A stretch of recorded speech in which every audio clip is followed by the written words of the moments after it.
Since the retirement of Supreme Court Justice Anthony Kennedy, many top Democrats have made their support for legal abortion without any limits at all a major campaign issue. Do we deserve civil rights in this country? Do we get to decide what happens to our bodies? How many children we're going to have? Where generations from now, our children and grandchildren will wonder, what did we do? What did we do when they were trying to take away a woman's right to control her own body? Everyone who cares about saving Roe versus Wade will make their voice heard, right? Yeah! Michael Ware directed faith outreach efforts for the Obama campaign in 2012. He just wrote a piece warning that, quote, Democrats are entirely too focused on abortion. Michael Ware joins us tonight. Michael, thank you very much for coming on. What did you mean when you said that they're too focused on abortion? Yeah, sure. Well, there's a range of implications of Kavanaugh filling this seat that concern Democrats from a Democratic policy perspective, from immigration to voting rights to corporate power and workers' protections. And yet, out of the gate, it seemed like the only thing the Supreme Court was going to rule on was abortion. And you saw major activists and even some Democratic leaders say that the preeminent focus was on Roe v. Wade, which to many Democratic voters and I think many Americans seems a bit off. Certainly, if you're pro-choice, you have a right to ask questions and press Kavanaugh on that like any other issue. But it just seemed to be a bit out of perspective for me.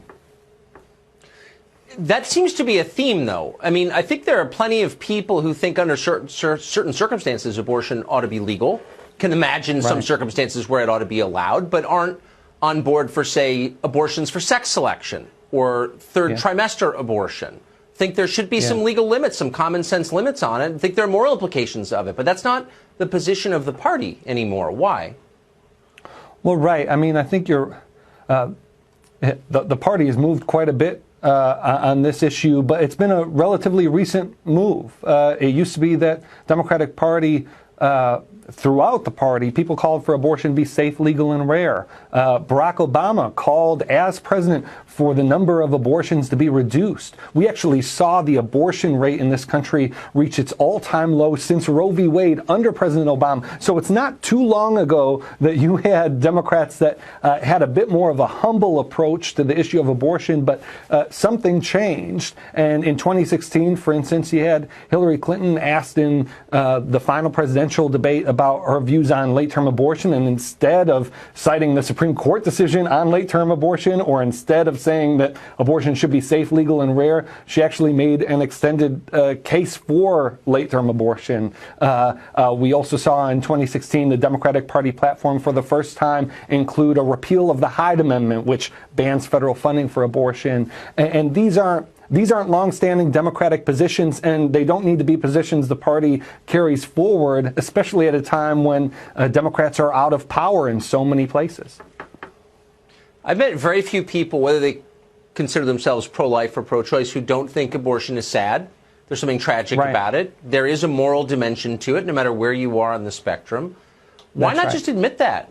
And why not say, you know, we actually don't, abortion doesn't make you happy. We don't want a lot of abortions. But if you said that today, I think you'd be disqualified in the Democratic primary.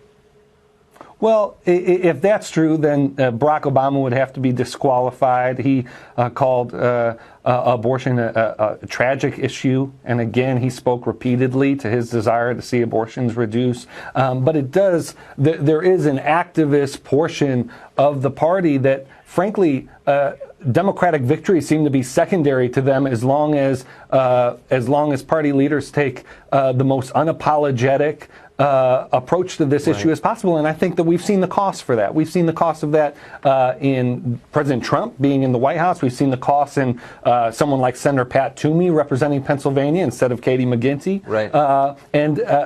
My hope as a Democrat would be that the party would not take that approach in 2018. I will say just real quickly, Tucker, there have been some signs of promise. Just last month, the Missouri Democratic Party officially put language into their platform that welcomed people people who disagreed on the issue of abortion, which signals, I think, the kind of humility to the question, even though, the Missouri Democratic Party is pro-choice overwhelmingly, but they're saying this is not an issue where we want people to not feel comfortable voting for our party just over this one issue. And I think there are millions of Americans who want to vote Democratic so long as they don't feel like they're supporting an unapologetic celebration of abortion, which, like you said, not many Americans want to do. No normal person feels that way, I think. Michael Weir, thank you very much for coming on. I appreciate it. It was great to be with you. Thanks.